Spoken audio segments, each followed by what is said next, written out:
Hello. Am I audible? Okay. So I am Mukajyoti Saha.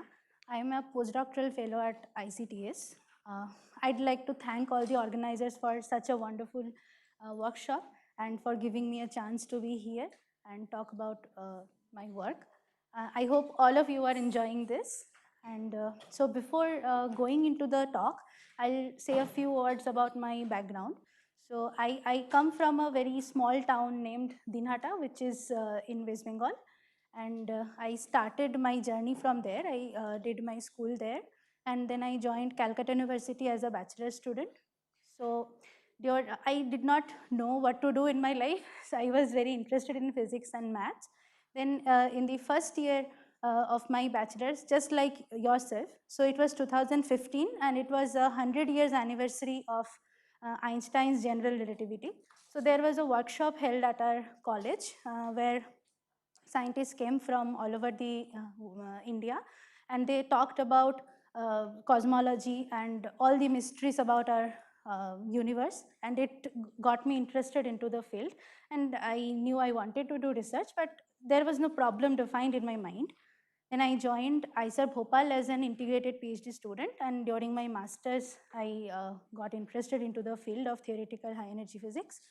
So I started from there, and I saw many people from small towns, including my supervisor herself, and people were just discussing. It was a great environment, and it kept me motivated to work in here. So last year I finished my PhD, and I joined ICTS as a postdoc, and let's see where it keeps me going. Okay, so I'll begin. I'll talk about black holes and how they are gray, and I hope by the end of the talk you will be able to follow what I'm trying to say here. So let us begin. So the two cornerstones of modern physics, one is quantum theory and another is general relativity. So quantum theory is the physics of very small distances, small scales, and they describe subatomic particles, light, their interactions, etc. And on the other hand, general relativity is the physics of large distances, massive objects. So like galaxies, the planetary motions, and how our own universe evolves, and so on and so forth. So why are these two things in two corners? The reason is there are four fundamental forces of nature. One is electromagnetism, which describes how two charged particles interact. Then we have strong and weak nuclear forces. Strong force is what holds our nucleus together inside an atom.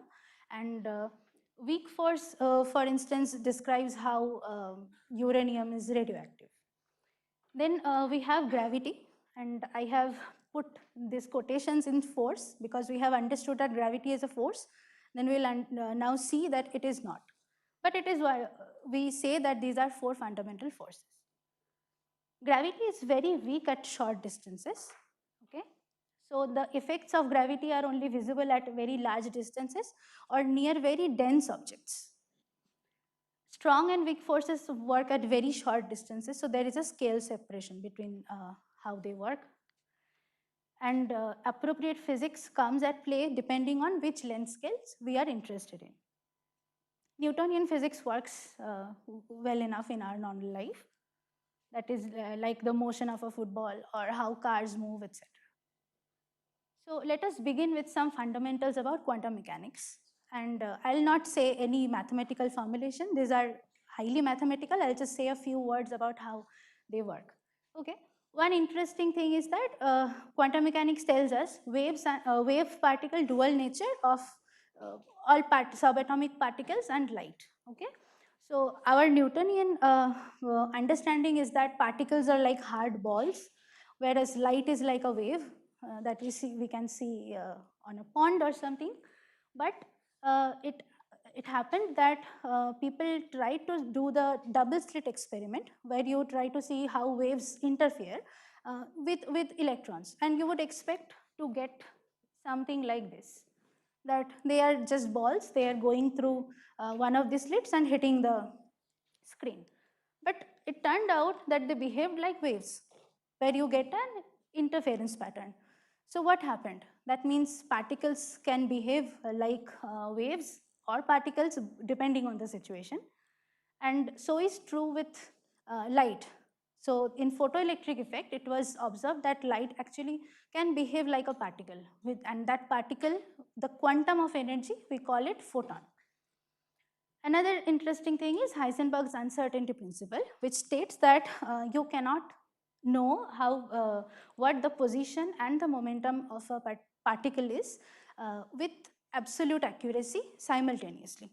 So this cartoon is just saying that. So Heisenberg cannot find his car keys. So maybe he knows a lot about its momentum, so he cannot find the exact position. Okay. Then another interesting thing is that measurement interferes with the system. So let's say we are trying to detect an electron, and that is what this picture is saying. So this monkey is looking at the slits. It is like we have put a detector in the slits. So when we have done that, then it has collapsed and there is no interference pattern. It is behaving like just a particle. But if you look away, so you don't detect, you don't interfere with it, and it gives us a nice wave-like structure. So these are some weird things. I mean, if I throw this away, it should not matter if I'm looking at it. It should go in a defined trajectory, but that does not happen with subatomic particles. That's what quantum mechanics tells us.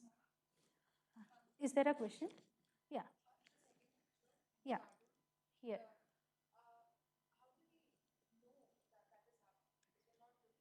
Yeah. Right, right. Good question. You are not looking at the slits. You are looking at the screen. So here I have detected this at the screen. There my detector is. If I'm trying to detect the electron while it is passing through the slit, then the pattern will collapse here. Okay. So in both cases, there is a detector at the screen. You are right.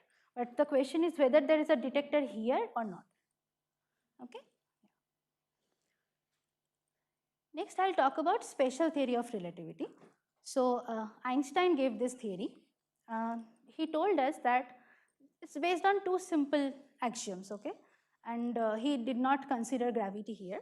So he said physics is same for all inertial observers. That is, if there are two frames that are moving at constant velocities, their difference is a constant velocity, then physics should be same for both of them. And speed of light is same for all inertial observers, and it is the fastest. So no physical particle can ever cross the speed of light. Okay.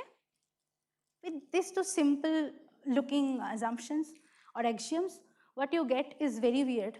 First, you get that if you move very fast, your time will flow slowly and will appear shorter. That is what this diagram is, this video is trying to say, that this train is here moving quite faster, so it is appearing shorter and its clock is moving slowly. And it is not the time difference between India and Europe.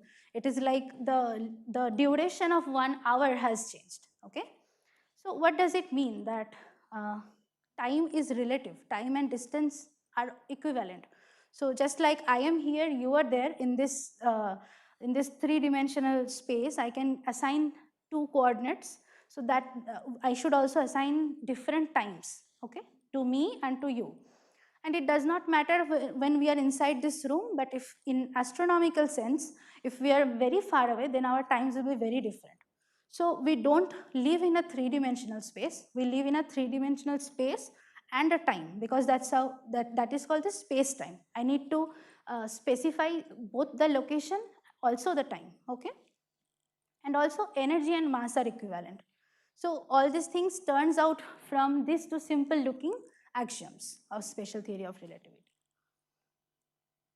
Then people tried to incorporate quantum mechanics and special theory of relativity together.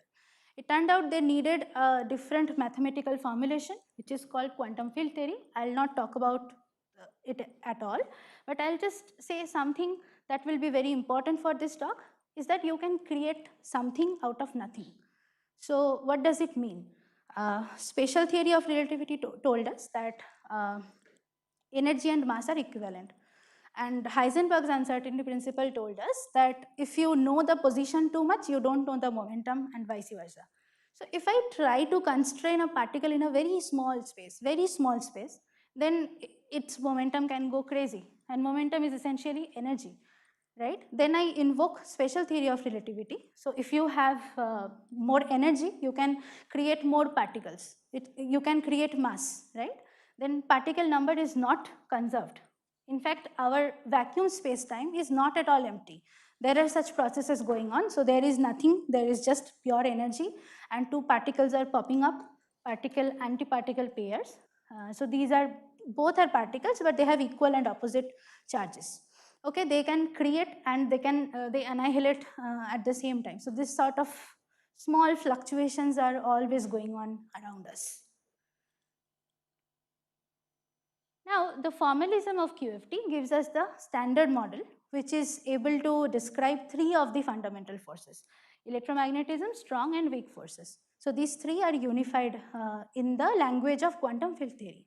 But we don't know how to tackle gravity because it is a different beast. It is massive. So what have we learned so far? That we live in a space-time, four-dimensional space-time. But when you put gravity, then things become even weirder. And we are going to look at those weird effects now. So this is general theory of relativity. This is also given by Einstein in 1915. He told us something very weird, that gravity is not a force, gravity is a geometry. And what does it mean? It means that massive objects bend the space-time. So we live in a space-time. When you put a massive object, it will bend the space-time. And all other objects, even light, will move along curved geodesics, which are the shortest possible paths connecting 2 points in this curved space-time. So on a sphere, we can draw geodesics, which are curved, which are not really straight lines. It is similar here. Now this is an illustration. So I have put two objects and both of them have curved the space-time. So can you tell me why this bigger one is not moving while the smaller one is moving? Exactly. So it has, it is heavier, so it has bent the space-time more as compared to the smaller one. Although the smaller one also has bent it, but it is now following the trajectory here. It is revolving around it, and that is how our Earth moves around the sun. And we interpret it as a force, but it is not a force, it is geometry. Then let us look at some, yeah, sorry. Also move if you give it a velocity. Yeah, correct. Bigger one will also move. There can be a bigger, even bigger object nearby, but yeah, right. So this is an illustration of how time gets slower when you are nearby a heavy object, and this scene was shown in the Interstellar movie. You can watch it, it's great. So they were in a planet, and you can see these huge waves coming, but they're not dropping just like Earth, because the gravity of this planet was much larger than the strength of gravity on Earth. So watch this movie. Okay. And then another effect, which is gravitational lensing. So here is a massive object, and see how the rays of light is getting lensed like ordinary lens. So this is a galaxy, this is a galaxy here, and light is coming from behind, but it is getting bent and reaching this detector. That is how we receive light from the universe. They are lensed always. Another weird effect is gravitational waves. So we know that when a charged particle accelerates, it emits, sorry? Due to the geometry, you can, wait. Yeah. Right. It is due to the object it is coming around. So there is this massive object. It has bent the space-time, and light is following the bent part. Okay? It was trying to go on a straight line, but its path has been bent. Yeah, exactly. The path has been bent. Light is not bending. Light is just following the path. Okay. So this is like these are two accelerated massive objects, and they are rotating around each other, and they are emitting gravitational waves. These are ripples throughout the space-time. So you put on a pond, you throw a stone and it will cause ripples, right? It is like that, but it has to be accelerated. Just like if we want electromagnetic radiation, then a charged particle has to accelerate. So that is the same effect here. And in 2015, this was detected by LIGO. Okay, so it proves the predictions of general relativity. It was a great observation that was done. Right. Now I will come to black holes, which are weirder stuff. Yeah. In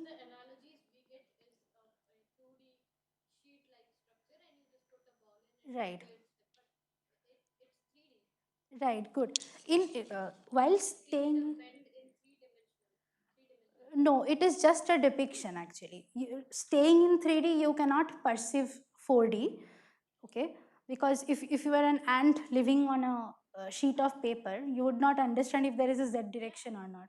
So it was just a depiction. Uh, Space time you cannot imagine. You can only see the space, but the point is time will also bend. Both, yeah. Just space will also bend. That is true.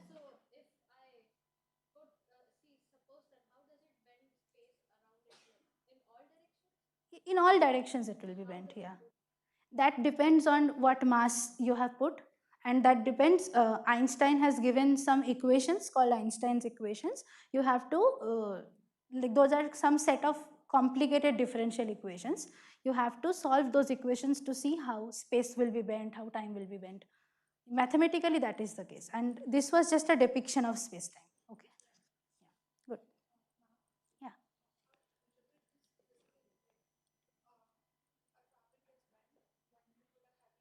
Yeah,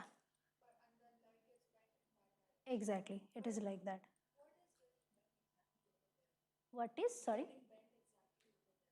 So we live in a space-time that is like a fabric. We can only draw an analogy. Yeah, we cannot see the space-time, but the point is, yeah, it is like we cannot perceive it that way. It's where we live, there we cannot see space, right?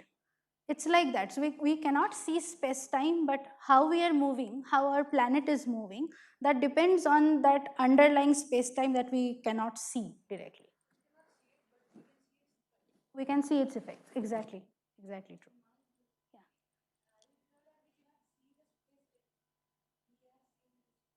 No, we cannot see this place because how do we see? Okay, seeing means you shine some light and it reflects the light, and then you see the reflected light that pictures an image for you, right? But for here, it's not like space-time will reflect some light towards you. It's not like that. Space-time is some entity that we cannot see. Yeah. Right.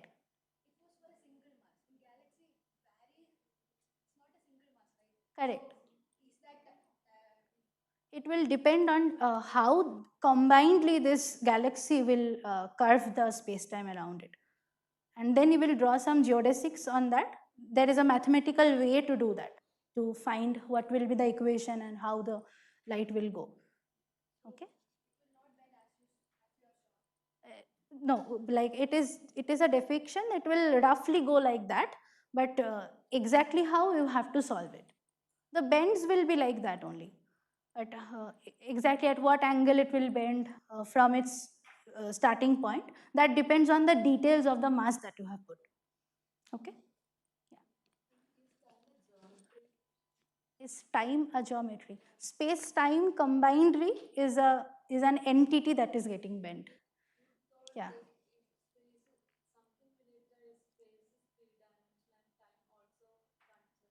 Yeah. Okay, okay. The reason is like that. How do we perceive space? You are there, I am here. I can draw a Cartesian coordinate in this room and I can assign some coordinates. Special theory of relativity told us that your time and my time are different, right?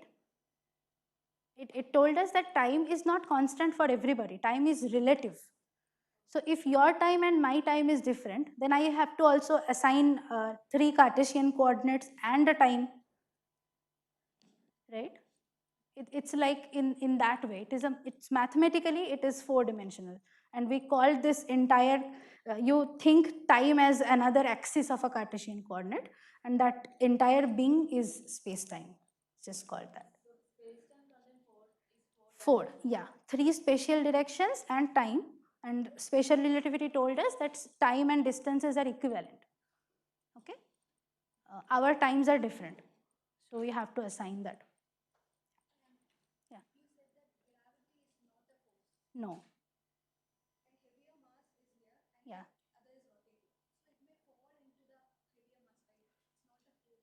Yeah. It is because it is moving.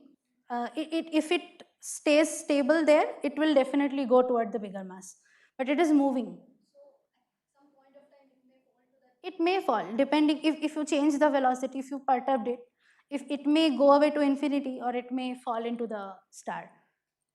It's just depends on how the path is there. And like I was telling to somebody, you can actually compute those paths from Einstein's equations. Okay, you have to solve very nasty looking differential equations, you will get it. Yeah.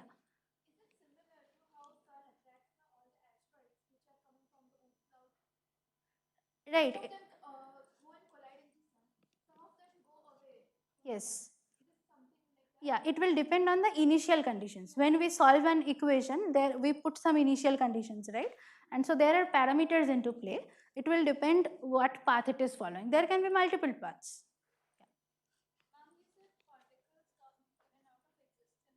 Yeah.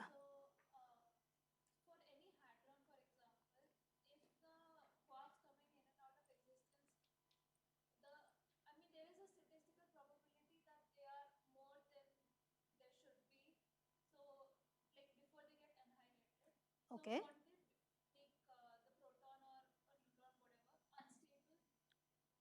Right. They are actually in a bound state there. So it also depends on which state they are, if whether they are stable or not. All I'm saying is there is a probability, it may be little less, that they can come in and out of existence from the vacuum. Okay, you can compute the probability of all these processes, whether it will stay bound or not, whether it will, yeah, it will just annihilate themselves or not. Yeah, that depends on that. Yeah, within the proton. Uh, yeah,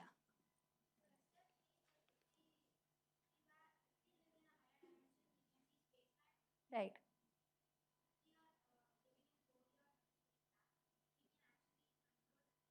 Can you speak a little louder? Yeah, we think we are living in 3 dimensions, but we,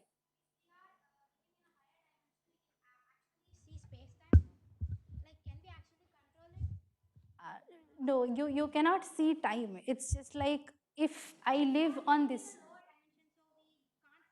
yeah, we can't see it. I don't know.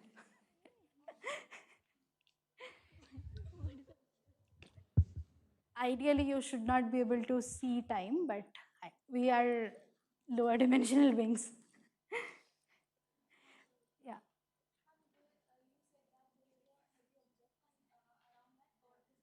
Yes.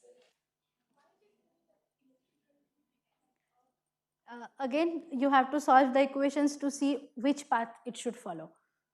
Whatever I showed is an illustration, but to exactly see how it is working, and Newtonian physics works at our regular life, right? So we perceive the effect of gravity as if it was a force, so it will act like that. You can solve for the paths. Okay, then I will go to black holes. So general relativity also predicts the existence of black holes. What are they? They are just some very massive objects, but very small.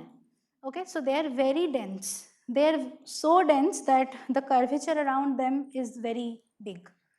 Uh, Unlike stars, And as an illustration, if we could squeeze our sun into a 3-kilometer ball, it would form a black hole.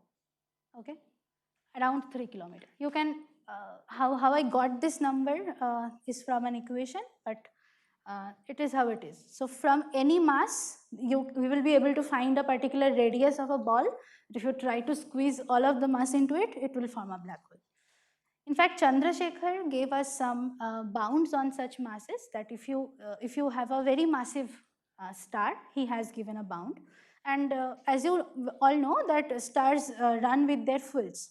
If they start becoming cold, their fuel run out, then there is no thermal pressure to hold their gravity, and they may collapse under their own gravity and form a black hole. Okay, they will start becoming smaller and smaller. Gravity will attract everything, and they will form a black hole. Right? What are their weird effects? So black holes bend the space-time so much that nothing can escape. If they are close enough, nothing will be able to escape, not even light. And the closest location you can go to a black hole and hope to come back is called the event horizon. Okay, we don't know what is inside it, and I wanted to draw a picture of how it would feel to fall inside a black hole.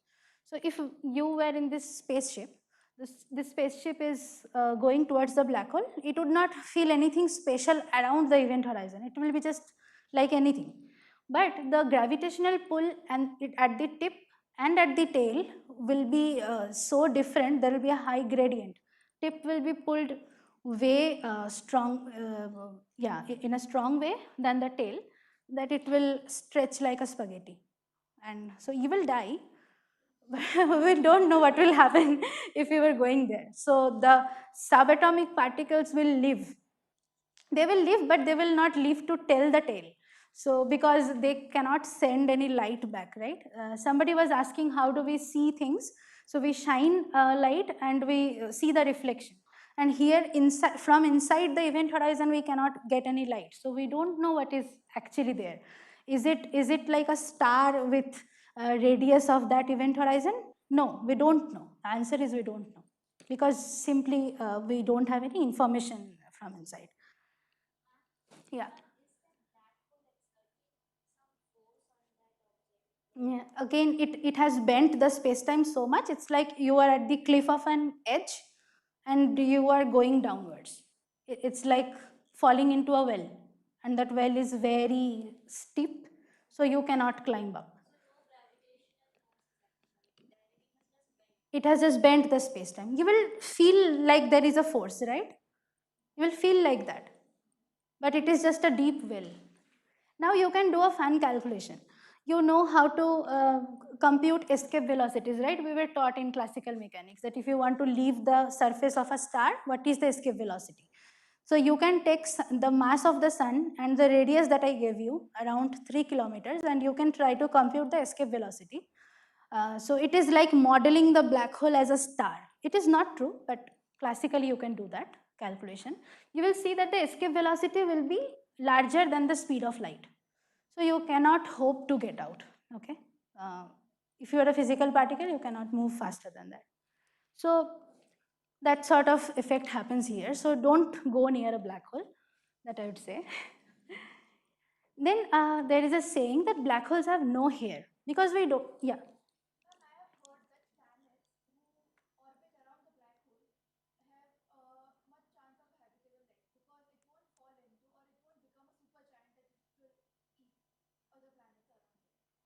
Okay. I don't know about existence of life outside of Earth. I don't. Okay.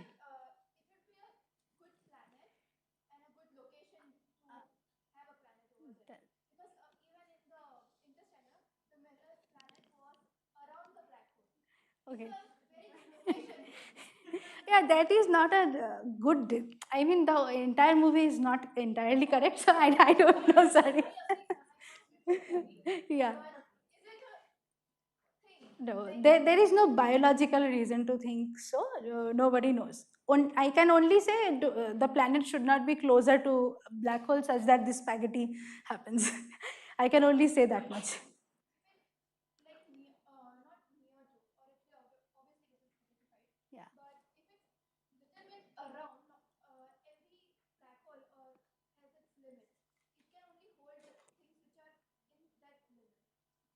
Okay.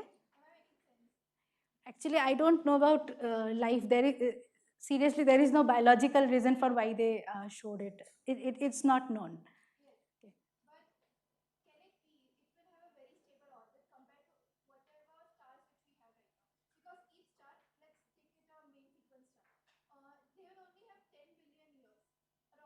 Right.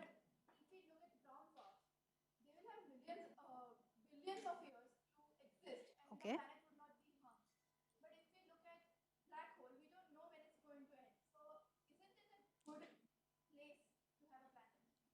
Okay, your planet may not get spaghettified, but something else can come and eat you.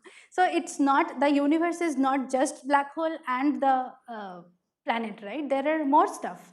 And they can come randomly and kick your planet out of the orbit and it will fall right into the black hole. So it's like that. You also have to take into account the entirety of the universe. It's not just black hole and the planet. Yeah. Okay.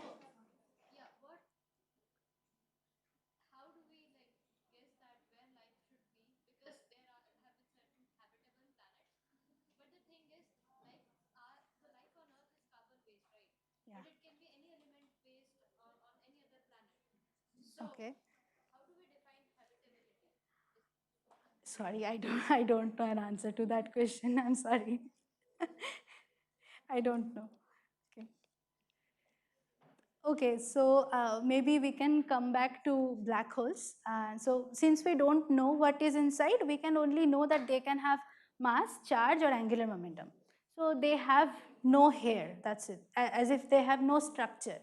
If you serve the black hole a sun, you know what is going inside the sun. There are lots of stuff. It falls right into the black hole. The black hole will just eat and get fat, but you will not know anything else. You will just know, okay, the mass has increased, nothing else. Some charge might change. So it is also weird. So we have also seen black holes very recently, 2017 and 2019. So this is Sagittarius A. It is at the center of our own galaxy. The Event Horizon Telescope has seen this. So just before one slide, I said that you cannot see a black hole, but I have now written we have seen them. What do I mean by that? What I mean is we have seen how in those images, how the light and matter around a black hole behaves like. So there is a black spot inside. It is not the black hole. It is even bigger than the event horizon, okay? We don't know what is inside, but how light and matter should behave around a black hole, that can be solved that from general relativity using Einstein's equations, and there are predictions. So they match the ones, yeah.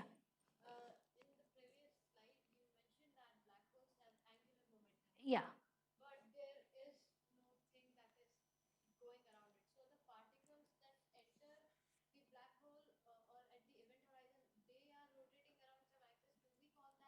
No, no, we don't know how. We just perceive the angular momentum.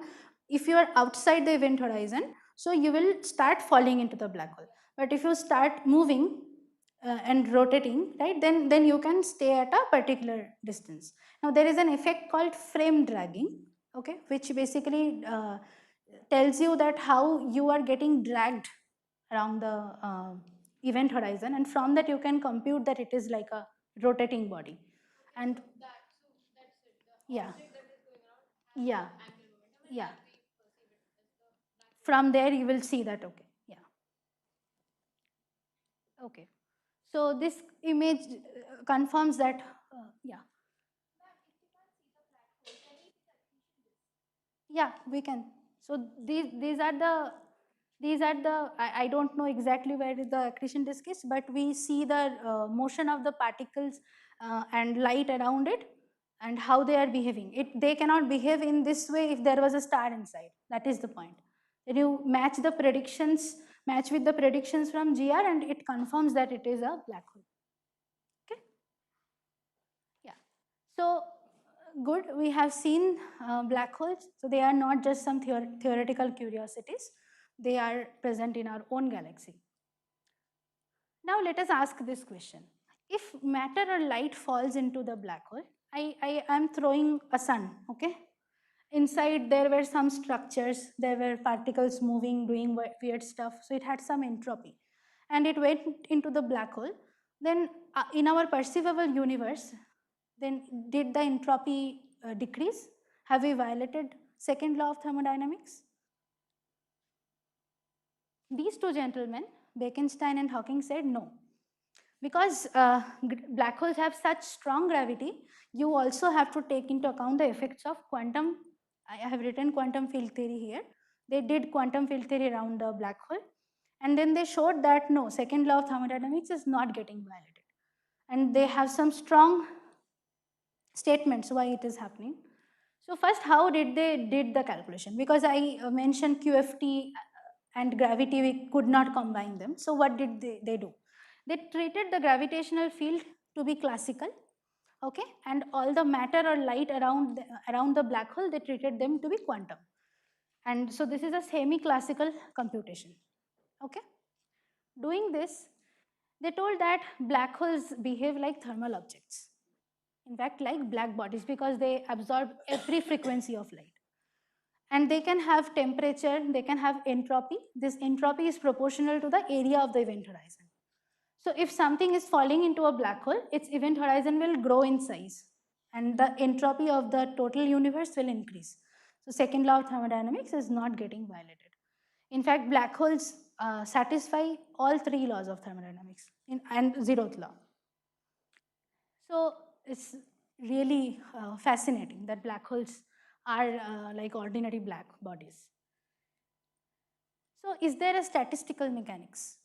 So this is the most important question about black holes now that we don't know, okay? So I have told you that black holes are like black bodies. So they have some macroscopic variables which are mass, charge, angular momentum. It's like ordinary thermal systems will have some macroscopic variables. We can compute pressure, volume and temperature. And then you can also see what the microstructure is inside that object. But what are those microstructures for black hole? So this is a long-standing question now, and GR cannot give us an answer. Researchers are trying to answer this. And if you have to give a full-fledged answer to this question, you need to know how to unify quantum mechanics and gravity, and you have to write a theory of quantum gravity. Okay, that is not known. So far, string theory is the best suited candidate for such a theory of quantum gravity. You might have heard about string theory, but I'll not talk about string theory at all here. The good point is that in string theory, there are some special class of black holes. They are not like our regular black holes. There are some exotic black holes. For them, string theory could give a microstructure, and they could give a set of microstates, and if you count their number, you could get the entropy of the black hole. So I will leave it at here, okay? I'll not talk more about this. I'll go here. That black holes are not pitch black. Now I'm going to the title of my talk, okay? So I told you black holes are like black bodies. They have temperature. So like ordinary black bodies, they should radiate, right? You would expect that. Now, I also told you that black holes only absorb things. Nothing can escape them. Then what is happening? Do they not radiate or do they radiate? Hawking showed that they radiate. But the radiation does not come from inside of the black hole. Let us look at this diagram. I told you if I try to incorporate QFT, then in vacuum there was nothing. You can generate a pair of particle and antiparticle and they can annihilate simultaneously.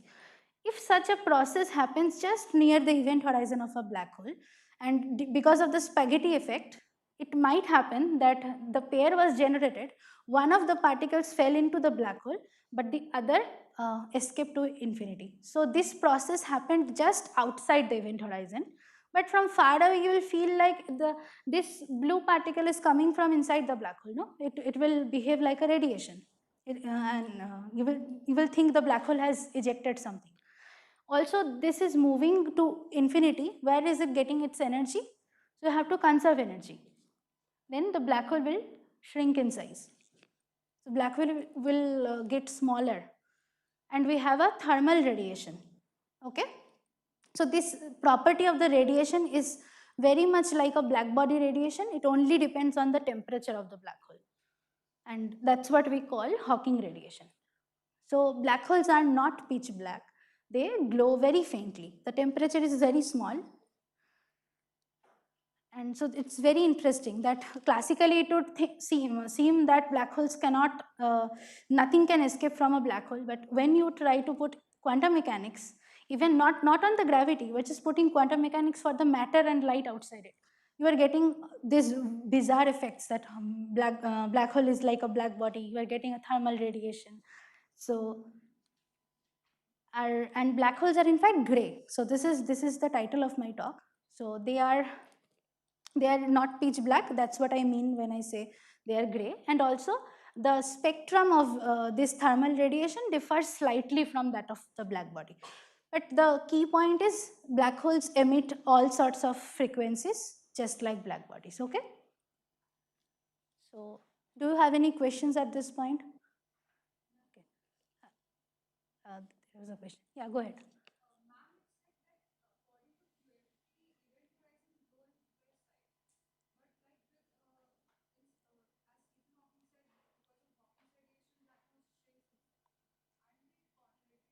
Right, right.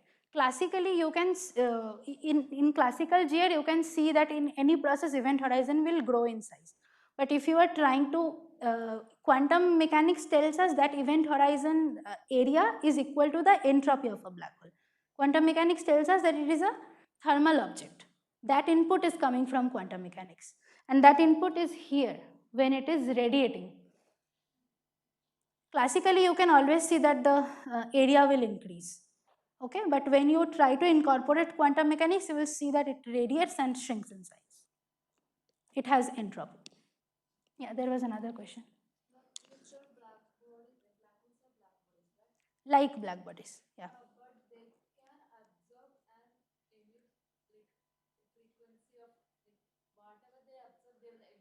Right. No, black holes do that. They absorb everything, every frequency, right? And they can also emit every frequency. No, you can draw a spectrum of black body. So for black body, you know the distribution, right? For if you try to do it for black holes, it will deviate slightly from that. That is called a gray body factor. But yeah.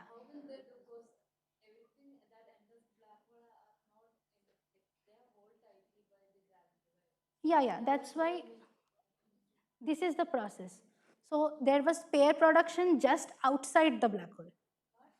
This pair production, the quantum effect, that from nothing you created something that I said earlier, that process happened just outside the event horizon because it is happening everywhere, right? When this process is happening far away from the black hole, the pair just annihilates immediately. But when it happens just outside the event horizon, one particle falls in, another escapes, and that appears as a radiation.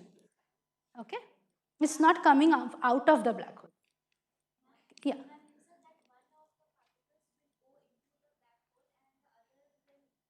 Right.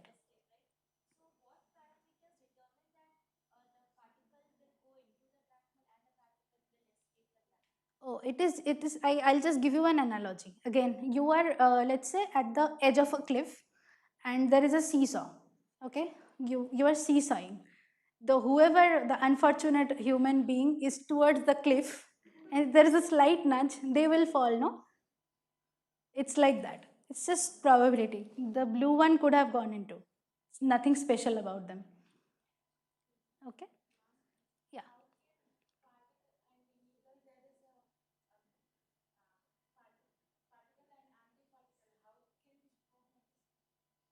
Because they have the same mass but opposite charges. Okay, so there is pure yeah, that's what QFT tells us, that in quantum mechanics, in a small place you can always get new particles because energy and mass are equivalent. It doesn't matter whether you have mass, whether you have energy.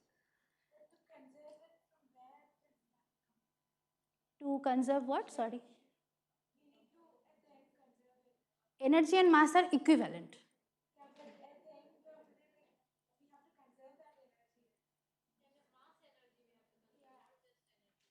No, mass and energy are equivalent. The total energy of the entire universe is conserved. It's like that. So this nothing and these two are equivalent. That nothing has some energy and these two have some mass. That's why they are the same. Nothing has happened. Okay? Right. Yeah. So there are just some differences. The black holes also emit all sorts of frequencies, but there is some difference in the spectrum. So they are gray. But the more emphasis was on the fact that black holes are not pitch black. Okay? Good. So how does a black hole evaporate? To answer this, let us take a black hole with zero charge. If there is no charge, then the black hole will share its mass. Okay, mass and angular momentum will be shared away with some particles and it will become smaller and hotter. The moment it starts becoming smaller and smaller, we have to also understand how gravity is quantized. That we don't know. Okay. Another is if we take charged black holes, then charged black holes shed mass faster than the charge, but they get colder. These statements are made from equations, but an uncharged black hole will become hotter and smaller, and uncharged black hole will become colder. In both these extremes, we need to know quantum gravity. We cannot keep the Hawking and Bekenstein assumption that gravity is classical. We also have to take some quantum effects into it. So researchers are trying to understand what happens at these two ends. So we don't know yet. We know they will become like this, but exactly we don't know. So I am interested in our universe and I want to put some black holes in our universe, okay? Our universe is expanding. Observations has shown us that our universe is expanding in an accelerated rate. Why is it moving like that? Consider two galaxies and the space-time between them is stretching. They are not doing anything. They are just sitting. The space-time inside is stretching, so they are getting farther away. So you basically take a balloon, okay, put some cross and you start to blow air into the balloon. As the balloon expands, the two crosses will move farther and farther. In our universe, what happens is, the farther the galaxies are, they are moving even faster. Okay, so basically, this is what it is showing. It's starting from nothing. I don't want to talk about this nothing now, but compare this slice and this slice. So here the galaxies were close, here they are getting farther. Okay, this is happening regularly.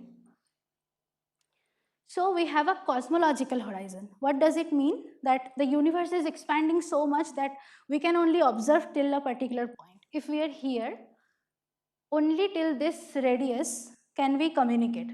After that, light cannot, because you need to exceed speed of light. Okay, we cannot communicate.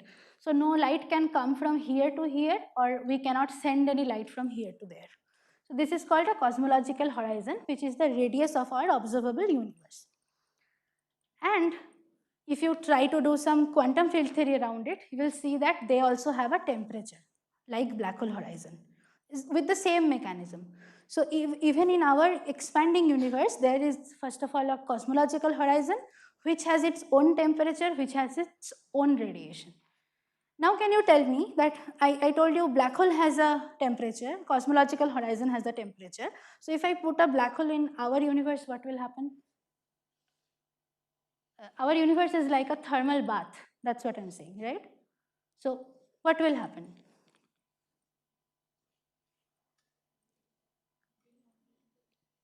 Sorry?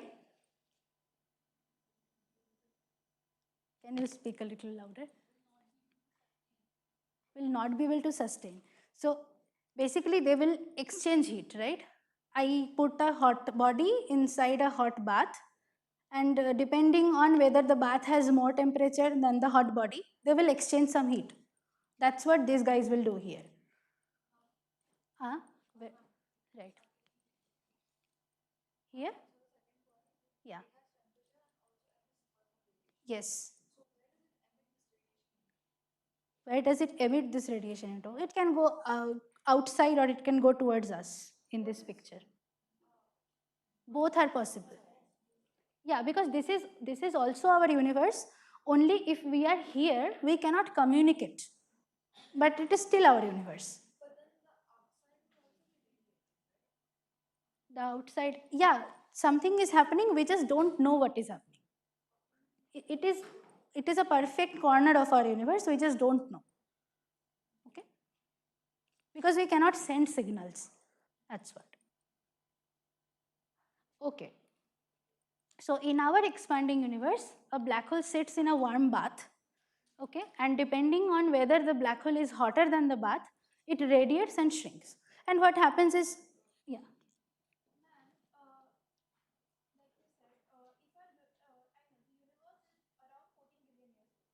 Okay.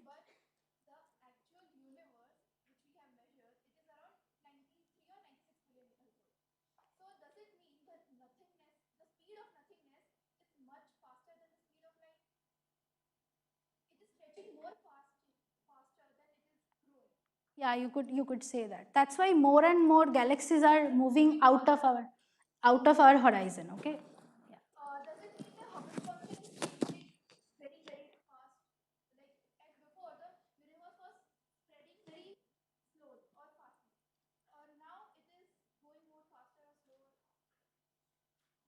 No, there is just an acceleration. The acceleration is determined in terms of Hubble constant. The movement will depend on the acceleration, but that is a constant acceleration.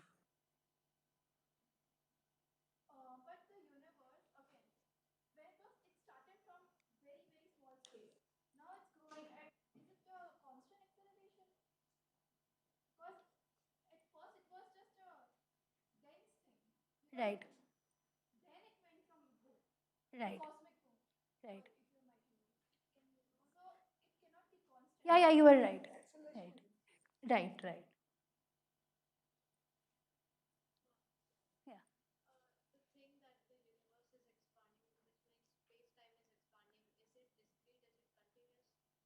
It is continuously stretching always.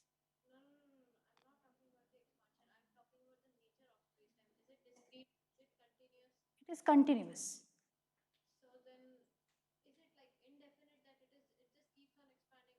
It we don't know what will happen, but as of now it is expanding indefinitely. It might keep on expanding, it might do some weird stuff, but people are trying to understand that. Okay.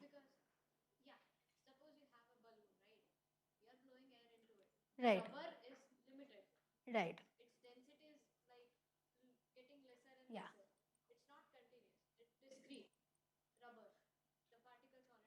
Okay, okay. Space-time is not like that. It is a continuum place. But you are asking why the stretching is happening. Right.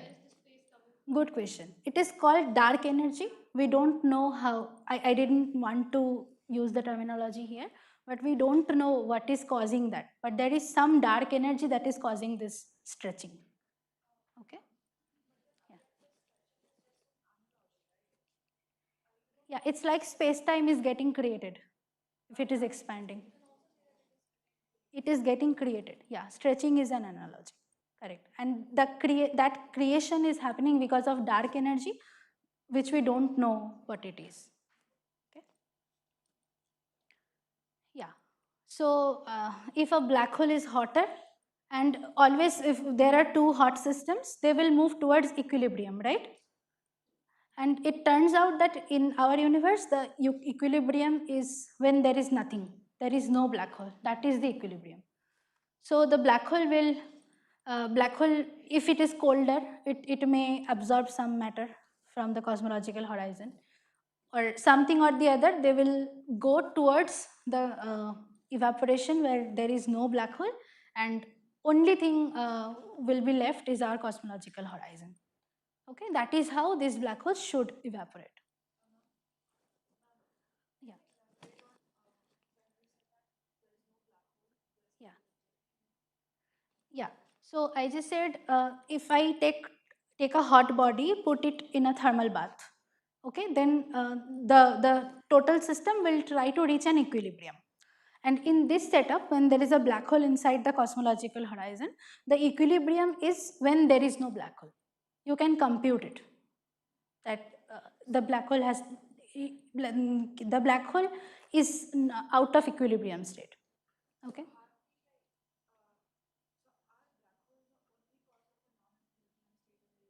No, actually, I am modeling it like I have only a black hole inside a cosmological horizon.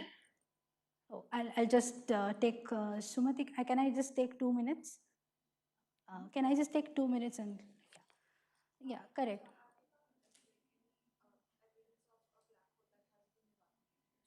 No, it takes a long time. We have not measured Hawking radiation also. That is a theoretical concept. It is a theoretical thing. We have not yet observed it. And even if a black hole evaporates, it will be over a very long period of time. We will not live to see that. So here it will just try to reach an equilibrium, and take my word for it that in this system the equilibrium is when there is no black hole. So it will evaporate and only thing will be left is the cosmological horizon. So now I'll just comment on what I am working on. So I am working on very cold black holes, and as I mentioned earlier, these charged and very cold black holes, for them the effects of quantum gravity is important. So we want to understand corrections from the semi-classical assumptions that Bekenstein and Hawking did, and we are trying to understand the quantumness.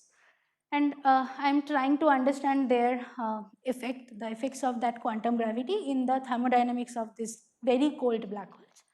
And another thing is I'm trying to understand how these cold black holes interchange particles with cosmological horizon in our universe. And also understanding what quantum gravity will do to it, how they will evolve. So on that note, I just thank you very much for listening to me. Yeah. Yeah. And I wanted to mention one thing, that all the images in this were taken from Google search. It's just available at the internet. I take no credit for them. Okay, thank you. There were a lot of questions during the talk.